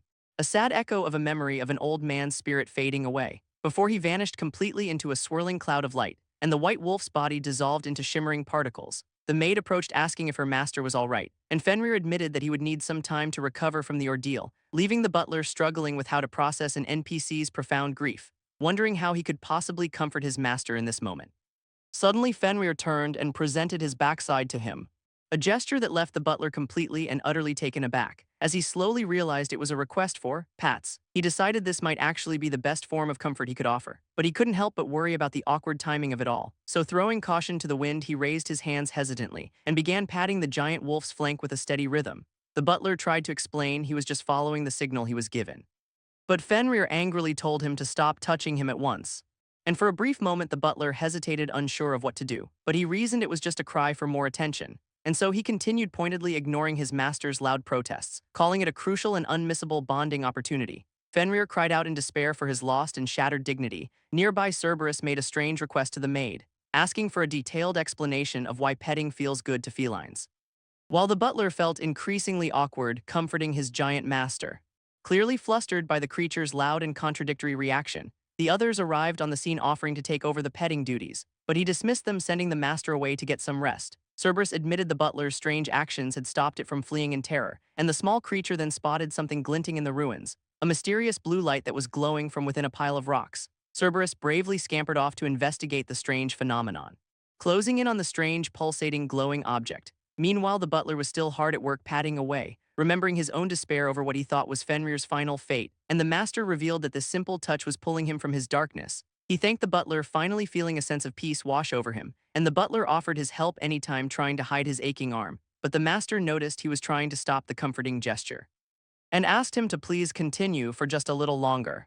The butler, thinking quickly, suggested a compromise, miniaturization, and he resumed his duty, patting the now cat-sized master with a sigh of relief. He began to explain the old game's rigid system of good versus evil, how players were forced to join the side of light, a rule he had always hated, and the master clarified he wasn't doubting him, just seeking to understand. The butler then revealed a new shocking truth: chaos creatures had started the war. And the name Morbas triggered a sharp, violent reaction from the master, as Fenrir vowed to enact a bloody revenge on all of his enemies. From the nearby rubble a tiny sound could be heard, the sound of a hamster struggling with a massive heavy sword, and the butler turned, hearing the strange commotion. As the orc maid presented their surprising discovery, he recognized the blade instantly, his eyes widening in disbelief, for it was Berhart, the sword of the former head butler, a legendary weapon without a master now being offered to him. He accepted it without hesitation, feeling a new power course through his hands, and the system immediately prompted him to equip the blade, an action that was surprising since his weapon slot had previously been locked. Now for the very first time it opened for him, and the sword's impressive stats appeared, a butler-exclusive weapon. He tested its weight, feeling its perfect deadly balance. Realizing he was no longer a bystander, for he could finally fight, his allies watched, impressed by his surprisingly fluid movements. Their new journey began under a vast and open sky, as a grand carriage traveled through the untamed wilderness, and Fenrir asked the butler for their next strategic move. The butler outlined their plan to find 2 hidden altars, but first they would gather intel in the bustling capital city. Suddenly Fenrir's ears twitched with a newfound excitement, and he announced that he could finally move them again, testing another part of his new unfamiliar body. He found he could move his tongue, a small but incredibly welcome victory. And Kim Butler was praised for his dedicated efforts in helping him recover, making him wonder if his master would soon be completely healed. Their journey continued onward by carriage through the countryside, but Kim Butler soon brought them to an abrupt halt, for he had found the entrance to an instant's dungeon. He was itching to test his new power in a real combat situation, and though his companions worried about the potential danger, he insisted on going in completely alone to prove himself. He stepped through the shimmering portal into a C-rank dungeon, a familiar challenge from his many years of playing the game, gripping his sword tightly, knowing his current gear was weak, but clearing this meant he could better support his master. It was time to test his own personal limits. From the dusty ground, skeletal warriors began to rise, an undead horde that swarmed towards him with silent menace, and he decided to test his defenses first against their assault. Bracing himself for the inevitable initial blow, he easily parried the clumsy strike that came his way, and shattered the skeleton with a single powerful counterattack, before diving headfirst into the fray, becoming a whirlwind of steel. Parrying a flurry of blows that came from all sides, he unleashed a powerful, invigorating shout, feeling his body was somehow stronger than it had ever been before, and a single fluid arc of his blade cut them all down in an instant. He smiled, enjoying the satisfying feel of his new weapon, which triggered a flashback to a younger, struggling Kim Butler, standing exhausted amid a field of shattered skeletons. As the endless fight was clearly taking its toll on him, from deeper in the cave more ominous sounds began to echo, as an entire army of the undead marched steadily toward him, and he decided it was finally time to use his trump card. The skeletal horde roared as one and charged forward, and he activated his sword's ultimate skill, the Fideli Strike, a glowing targeting grid locked onto the enemy ranks, catching the skeletons inside the shimmering, inescapable field. And with a single word he detonated the stored energy, an explosion that consumed the entire cavern in a flash of light. When the smoke finally cleared, only bone fragments remained, and a system notification confirmed his massive, well-earned reward. The skill was costly, draining his resources, but incredibly effective, and a small creature appeared as his master's voice spoke to him, explaining that the sword Berhart works in tandem with his authority, and his master promised even greater power in exchange for his loyalty. The small familiar then asked if the dungeon was finally cleared, But with no exit in sight, he knew the boss was coming. Two glowing purple eyes emerged from the deepest shadows, and his master's voice shouted a desperate, urgent warning. As a B-rank skeleton general materialized before him, its massive sword pulsed with a terrifying dark energy. A B-rank boss in a C-rank dungeon. This had to be a trap, and he stumbled back, realizing the grave danger he was in. The skeleton's heavy blade crashed down with immense force, and he dove away just in time to avoid the deadly arc, as the undead knight prepared to finish him off for good. Desperate, he begged for his master's return to save him, and in response a sudden surge of incredible power erupted, as his small companion transformed into a massive, terrifying beast. The skeleton general turned slowly to face this new unexpected threat, and the beast stared down its opponent completely unimpressed, its massive paw rising slowly into the air, before bringing it down with absolutely crushing force. A system message appeared confirming the instantaneous kill, and his master immediately began to scold his servant for his weakness. But the guy argued that the master was just overwhelmingly strong, explaining that B-rank bosses can sometimes appear unexpectedly in lower-level dungeons, but stronger monsters always meant much better rewards, and he celebrated the incredible loot he had just acquired, when suddenly a new light crackled with a strange energy. A golden dimensional gate opened right before them, which he recognized as a rare and coveted golden goblin gate, and he prepared to summon his minions for the next fight, ordering his team to snatch the goblin's gold at all costs. A golden goblin burst from the portal, a shower of coins flying behind it, and he immediately lunged his sword ready to strike, while his mouse minion Riley breathed a powerful stream of fire. In another place, a massive beast approached a tiny blue slime, and the slime quivered helplessly under its intimidating gaze, as the beast raised a heavy, threatening paw.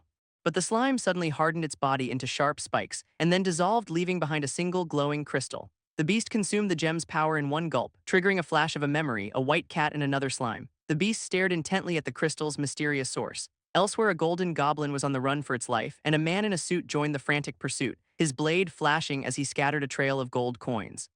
He called out rapidly, closing the distance between them, as his blade sliced cleanly through the goblin's sack of treasure, an impact that sent the small creature flying through the air. But it recovered quickly, still sprinting away at top speed. It tore open an escape portal in the fabric of reality, and the man in the suit readied a specialized capture device. But the goblin dove through the portal just in time. A capture failed notice appeared, confirming his failure, and he was stunned by the goblin's incredible, unexpected speed. His maid admitted that it was likely impossible to catch, explaining that it was a rare bonus monster designed to escape, but he vowed to capture it the next time they met. For now they would gather the dropped loot it left behind. The great beast summoned him with a single command, Kim Butler. A glowing crystal remained on the ground, a shard of emotion. The butler knelt down to inspect the strange, pulsating artifact, and a sudden flash of a memory hit him with unexpected force. His master asked if he had seen it too, the same vision, and he described it, a feline predator playing with a small slime, confirming they had both witnessed the exact same scene. But the master felt something more, a strange echo of a past life, and he could sense other similar fragments calling out to him. His companions warned that this was a detour from their main goal, but the master decided they must investigate this powerful feeling. The team gathered the remaining loot, ready to move out once more. Night fell across the land, blanketing it in darkness, as their carriage traveled along a winding mountain path, pulled by four powerful, shadowy beasts of burden. The butler drove as his master in a smaller cat form gave directions from beside him, and he dismissed the grand carriage via a simple system command, summoning a single horse for a faster, more direct journey. They soon arrived at a dense, sprawling and ancient forest, where a flock of harpies suddenly took flight from the high trees. The butler began scaling a sheer, vine-covered cliff wall, spotting the next shard in a nest just as a harpy dove to attack, but his master intercepted with a powerful, sweeping claw strike. Landing among the defeated harpies, the shard now in his possession. Touching it triggered another vision, a white beast hunting a harpy, and the master sensed a third presence in the memory, recognizing the familiar beast. He now rode through a desolate, windswept, snowy land, and from a frozen lake he fished out another shard of emotion, kneeling in the snow as he examined the strange, glowing crystal. This shard revealed a memory of a small white cat, and he wondered if it was some kind of miniaturized predator, which would mean the owner's emotions were somehow connected to them. The landscape then shifted to a warm, sunlit canyon, where a new shard now guided their path forward once again, and another memory surfaced, this time of the cat with a butler. He sat for a moment, finally understanding the feeling he'd been chasing, realizing it was the protective, parental emotion of a guardian. The creature's ear suddenly twitched with intense focus, as it heard the faint, distant voice of the shard's owner, and knowing they were close, he prepared to ride again. The scene shifts to a modern, high-tech city of the future, where automated drones patrol the skies between towering skyscrapers, and the focus narrows to a single, ordinary residential building. A man walks purposefully through a brightly lit kitchen, receiving a report over a comms link that nothing is unusual. And he quietly opens a nearby door with practiced silence. Inside, a woman is connected to a complex humming machine, and he watches over her, knowing she is deep in a virtual dive. lying perfectly still, completely immersed in another world. His expression is grim and watchful as he stands over her, and the world she sees inside is a peaceful, wide-open field. The butler arrives in that same vast, empty field, dismissing his horse which gallops away into the distance, and his master says the shard's owner is just 5 steps away. But the space they seek is hidden by a powerful, invisible barrier. And the butler reaches out his hand, touching an unseen wall, as the air ripples, revealing the hidden magic that surrounds them. He realizes their foe is powerful, a true master of dimensions, and fearing a devourer of chaos, he quickly opens the auction window. First on his shopping list, a large supply of healing potions, for he knows they can't relax, a raid boss could be waiting inside. He purchases a full stock of recovery items for the whole party. And next he searches for powerful second circle magic scrolls. As the auction house fills with a variety of offensive spells, he buys a wide variety of scrolls, preparing for any situation, and with their emergency supplies secured, he tells his master they're ready. They walk toward the invisible gate, now fully prepared for what lies beyond, and his master is impressed as they step through the shimmering barrier. The world on the other side is dark and violent and stormy, as lightning splits the churning angry clouds above, and before them stands a massive rain-lashed mansion. The scene shifts again, this time to a futuristic cityscape, and we focus on the towering headquarters of Coco Games. Inside a sterile office, 2 employees approach a man at his desk, a man identified as Kim Seong-gu, the chief technology officer. The company president Park Di-sung confronts him about shutting down a project, but the researcher insists they must stop the project immediately. He reveals that his sister's cat died during the experiment. And the white-haired executive asks if the device was to blame.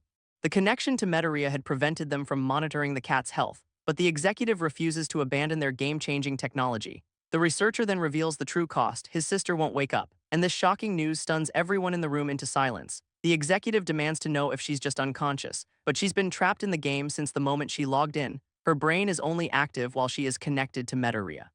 And the executive dismisses this claim as complete nonsense. His colleague asks about the sister's status inside the game, and he admits they can't locate her even with their admin privileges, as every attempt to find her is denied by the game system. Meanwhile, back inside the game, a player and his cat arrive, and from a high window a monstrous cat watches their approach. It snarls, sensing an uninvited intruder in its territory, and the creature scurries towards its beloved mistress, a ghostly woman who comforts her monstrous mutated pet. With glowing red eyes, she vows to protect it from all harm. And outside, the player opens his inventory in the pouring rain, pulling out a glowing magical appraisal scroll. His target is the ominous mansion that looms before him, and the system begins analyzing the building's strange properties, identifying the mansion as a dangerous, abnormal space. He sensed a chaos domain, a soul in terrible danger, and his companion was eager to investigate, just as something strange approached from the mansion, a simple purple slime that bounced toward them. A creature that seemed harmless at first glance, but then it began to transform before their eyes, and he recognized it instantly: a rare doppel slime, a monster well known for its copying abilities, which took the form of a dark elf assassin blocking their path. But he ignored the warning, asking to see the owner. So this guardian readied her blades for a fight, and our boy simply smirked, accepting the challenge, summoning his own minions from the surrounding shadows, as the two sides faced off on the rain-slicked path. And he decided his minion, Riley, would fight alone. So Riley and another minion charged forward together, their blades clashing in a brilliant shower of sparks, locking the two warriors in a deadly duel. As he watched, then gave a simple command: faster, and Riley braced for a speed she had never known, for the dark elf moved with a blinding quickness, landing a powerful strike that sent Riley flying back, so fast she couldn't even track the enemy's movements, as the elf was just a blur of deadly motion. Until a final decisive blow sent Riley to the ground, where the green-skinned maid scrambled for her daggers, her eyes burning with a fierce defiance, when from the sky a hooded assassin descended, bringing a glowing blade down hard upon them, which erupted in a flash of violent energy. But a man in a suit appeared to block the strike, his own assassins flanking him instantly, as these hooded killers waited for the command, and Kalinus declared it was time for a lesson, while inside the undead cat told its mother the odds were bad, worrying that more intruders would soon join the fight, her expression filling with a deep sense of dread, as the cat screamed, admitting its utter terror. When suddenly 2 small figures appeared in the courtyard, a pink mouse and a gray kitten standing all alone, just as a white streak whipped through the air. This standoff interrupted by a screech from above, as a harpy snatched the small creatures, calling Kalinus master, causing the pink creature to choke in the harpy's tight grip, which forced it to activate a skill called Cerberus, making the harpy lose its hold for just a second. So the pink creature used its tail to save its companion, landing and apologizing to Lord Kalinus for the ambush, while the strange harpy circled high overhead, and the pink creature's tail ignited ready for battle, its single monstrous eye glaring with intent, as the harpy creature summoned a spear of light, unleashing its skill, Spear of Terror, which shattered the tiny target's world in fear, and the glowing spear found its mark, while vicious talons descended to finish the job. Elsewhere, the green-skinned maid held a potion, and she quickly uncorked the vial, drinking the red liquid down in a single gulp, feeling the potion's potent healing effect take hold. While nearby, the butler clashed with a hooded assassin, telling the maid Riley to get back in when she was ready. As the assassin pressed her attack relentlessly, so Riley charged forward, daggers drawn, though her strike was blocked with ease, making her flash back to her moment of weakness. But this memory of healing only fueled her resolve. As the butler continued his defensive sparring, and Riley realized he was just training her, which caused a fierce smile to spread across her face. As she asked if he was worried about their captured master, just as the assassin lunged with a battle cry and Riley met the attack with her full force, this blow sending the assassin flying back, where they landed facing each other ready for more. So the goblin maid leaped into an aerial assault, her daggers clashing against the assassin's sword, though the hooded assassin deflected the attack with a low sweep. The maid just gritted her teeth, refusing to yield, while the strategist observed, noting their HP was now even, and waited, sensing a new power was about to activate. In another part of the battle, the large rat stumbled dazed, as a massive bird of prey loomed over it, and the one-eyed cat mocked the rat's apparent fear. But the rat simply closed its eyes, whispering one down, before its eyes snapped open, burning with a hidden power, as it summoned a Cerberus skill, Flame Barrier. And a fiery roar erupted from the tiny creature, this blast of fire engulfing the entire courtyard, while the one-eyed cat watched from a window completely stunned. Back in the fight, blades locked in a fierce struggle, the two fighters standing off in the purple-lit square, where the assassin's blade glowed with a dark aura, and the goblin maid snarled, her eyes turning crimson, as the strategist watched intently, knowing it had begun. For her orc trait had activated Berserker Rage, and the assassin thrust forward with her empowered sword. But the enraged maid parried with explosive force, causing a flicker of shock to cross the assassin's face. As she backflipped away, retreating from the new threat, and the goblin maid unleashed a furious slash, her daggers clashing against twin blades, as the hooded assassin held her ground, and Ryle roared, consumed by her battle rage, while steel ground against steel once more. But the assassin's strength was clearly failing as she parried another desperate blow, and her enchanted blades began to crack, groaning under the immense pressure, until they finally shattered into pieces. But another attack was already incoming, so Riley intercepted the final blow, shouting for Ryle to wait, explaining that he needed to question their captive. As the defeated assassin collapsed to the ground, and Ryle seethed, her battle lust not yet faded, until the sound of his name snapped her out of it, and she apologized, admitting she got carried away. But Riley dismissed it, focusing on the now transformed assassin, as the slime begged for death, claiming ignorance. So Riley asked a strange question about its owner's cat, deducing it was tamed as a mere plaything, and he pressured the creature, saying he already knew the truth, until the slime finally admitted he was right, causing a predatory grin to spread across Riley's face as he needed more points for a skill, planning to get them through play. The doppel slime flatly refused the butler's offer, so he dangled a tempting deal, play along to save its owner, and the slime sensed a dark energy, confirming its owner was in danger. So the butler feigned walking away, forcing the slime's hand, and a deal was struck with a sinister promise, as he lifted a cloche, revealing a swirling vortex of dark magic, from which a shadowy tendril shot out, capturing the slime instantly, and with the creature secured, he prepared to convert it. But the slime shook its head, refusing to become a minion, so the butler promised to return it once the job was done, and it gave a thumbs up, accepting the temporary pact, just as a system window appeared, beginning the conversion process. And the doppel slime was engulfed in a blinding magical light, as the conversion completed, but at a cost that shocked the butler, though he quickly hid his surprise from the maid Riley, worrying the high price was due to the slime's rarity. Just then his master and Cerberus returned from training, and the master reported Cerberus had saved him from a harpy, excitedly telling the butler he had gotten stronger, for the harpy's screech no longer terrified him, so the butler praised them both for their growth.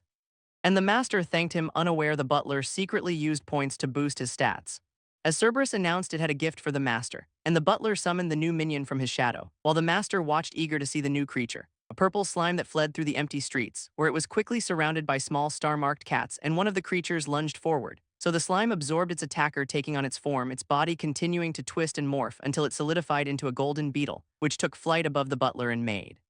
As the star-marked cat roared, its eyes glowing, and the spectators were impressed by the experienced display, while the beetle hid, watching the cat approach, using its flashy colors to draw its target in and the terrain to create an unpredictable chase, until the beetle suddenly dissolved back into a slime, then transformed into a fish, diving into a fountain, as the cat watched from the edge, completely captivated, and the fish swam in circles, a perfect lure, so the cat's astral form dived in after it. While back in its body, it pawed at the water's surface, and the fish taunted it with a powerful splash. This chase described as a nerve-wracking work of art, as underwater the fish smirked at its pursuer and it jetted through the water with a burst of speed, but the cat kept pace, crackling with energy, until the fish leaped high out of the fountain, erupting into a massive glowing green bird, and the butler noted its power was still strong, even miniaturized. Across the park, a tiny slime sat in a crater, as he calmly presented a silver tray. and the slime reformed, complementing his impressive skill. While from inside, a stitched cat watched, noting the slime's strength, and it complained to its mom that the guards were too weak, making the pale woman despair that her hidden sanctuary had been found. So the cat asked if she planned to kill it again, but she turned away, her red eyes filled with sorrow, and the creature screamed, accusing her of betrayal. Then it suddenly apologized, its anger gone, so the woman decided she must awaken him, and the cat Wanyang agreed there was no other way. So resigned, she gave her consent. And a small cat-like creature darted into the night, leaping toward a giant golden beetle on a lamppost, as the two creatures prepared for a confrontation, and the butler watched the desperate battle, sensing its loyalty. So the maid asked how he knew the slime's master was threatened, and he explained he sensed conflicting auras and deduced the truth, though he laughed it off as a lucky guess, while internally he calculated the power needed for his skills. And on the tray, the slime was completely exhausted. As the butler was amazed, the slime begging him to save its master, just as a glowing cat creature lunged for the weakened slime. A burst of energy slammed into the man's face, sending him flying backward down the path, where he landed, catching himself on the cobblestone, as a cat-like creature addressed him as Kim Butler, approaching and acknowledging his difficult service. And though Kim Butler remained humble, the creature had a reward, offering him a promotion to exclusive butler. So his rank officially changed in the system, as the authority of Kalinus flowed into him, and a blue light enveloped Kim Butler, his clothes shifting, his formal attire morphing into a modern suit, while dark energy swirled as the transformation continued, and a silver pin materialized on his lapel, completing the promotion. So he stood taller, a new presence, his entire appearance sharper, more refined, as Kalinus promised more power for his loyalty, and Kim Butler vowed to serve with even greater diligence, sealing a new pact between them. As the scene cuts to a desolate graveyard at night, where inside a tomb a torchlit corridor leads to a cell, the passage winding deeper into the earth, and Kalinus, now in a decaying form, called out, as a woman with white hair confronted a pair of red eyes behind bars, recognizing the name of the prisoner. But the pale woman refused to listen, instead pleading with a demonic cat in the alley, and this creature bestowed a new name, Oath Sword, as a knight in dark armor stepped forward, standing beside her new imposing champion, her eyes burning with a dark purpose, and a memory surfaced of a captured soul and the knight who had failed to protect them. So now they were bound by a new pact, as the cat demanded he atone for his sins, and the knight admitted his fatal mistake, his oath the price. So he kneeled ready to serve his new master, who gave him a target, the intruders, his first command being to eliminate them. Elsewhere, the butler prepared for duty, having unlocked a new rank, exclusive butler. His power now linked to his master's state, and his master's alert state boosted his combat stats, this power surge refining his appearance, which left his allies stunned by the transformation. So he explained it was a promotion from Lord Kalinus, and the goblin maid and her companions celebrated as he promised to reward them for their hard work. When a doppel slime appeared with intel, identifying its master Banshee and her enemies, the slime confirming the bizarre situation, that its master was once human but now a ghost. So he deduced a chaos entity had possessed the cat. And with the information he needed, he thanked the slime, as the heavy doors to the mansion creaked open, and he and the maid stepped into the opulent hall, where he laid out the plan, deal with chaos quietly. But if their master was identified, no one would get out alive, when a voice from the shadows commanded them to stop. As an armored knight, Grundar threatened immediate execution, but the butler ignored the threat, asking to see the master, and the maid suddenly pointed to the balcony above, where the ghost master watched, suspecting betrayal. And the slime trembled with rage at the butler's words, while a smirk played on the butler's lips, as he calmly stepped past the knight's line, and Grundar's helmet glowed with killing intent. But the butler now held the knight's own sword, having disarmed the B-grade guard in an instant. But Grundar summoned a massive greatsword, ordering their elimination as the knight crashed down from above, and the floor exploded, but the butler had already moved, evading and preparing a counter with the stolen blade, while shouting orders to his team. As the two warriors clashed in a blur of motion, and a system notice confirmed his new power, while the armored guardian readied its blade, but our boy vaulted clean over the knight's lunge, recognizing the legendary weapon it wielded. So he activated a skill, questioning the knight's presence, this ability locking onto the knight's gauntlet, as threads of light bound its weapon hand, but the guardian simply switched its grip. So he drove his own blade into its helmet, though the strike felt empty, hitting nothing. And he realized the knight was an intangible spirit, as their blades clashed across the grand hall. And the spirit mocked his tricks, but he just smirked, pulling out a scroll to make the ghost solid. And he dodged another sweeping attack, so this time his strike landed with a solid thud, making him wonder why a divine knight was a mere guard. From the rafters, a creature watched the fight, realizing this butler was far stronger than expected. So the creature activated a skill to plant a seed of doubt, forcing the knight to remember a past failure, as a memory surfaced of a prayer to a stone god, where a trial by combat was held to find the truth, and both sides swore to accept the divine decision. As the champions' two oath swords prepared for the duel, and a man named Elian offered comfort, while she trusted God would prove his innocence. But a memory surfaced, a desperate plea, then a horrified scream with his name, for Elian was executed anyway, and a masked man taunted an armored knight. As the knight admitted his lack of faith caused this, and the villain laughed, blaming him for the verdict, while the knight recalled his own divine punishment. this memory drenched in regret as a dark voice questioned his broken oath, for he only brought her more despair. And Butler learned a parasite controlled the night, its power feeding on his immense guilt as corrupted energy erupted from the night, who was now Oath Sword Grundar, an A-grade enemy, and Butler knew they couldn't win this fight. So he ordered an immediate retreat. But the doors were magically sealed shut, and the possessed cat revealed they were trapped as Grundar swung his massive blade, and Butler barely parried the attack, but the impact threw him across the hall where he crashed hard against the floor, this blow leaving him wounded and gasping, just as an armored knight crashed into the grand hall and the goblin maid screamed for the butler, while the small creature's eyes flashed with power, and the head butler intercepted a deadly spear, his parry shattering the doors behind him.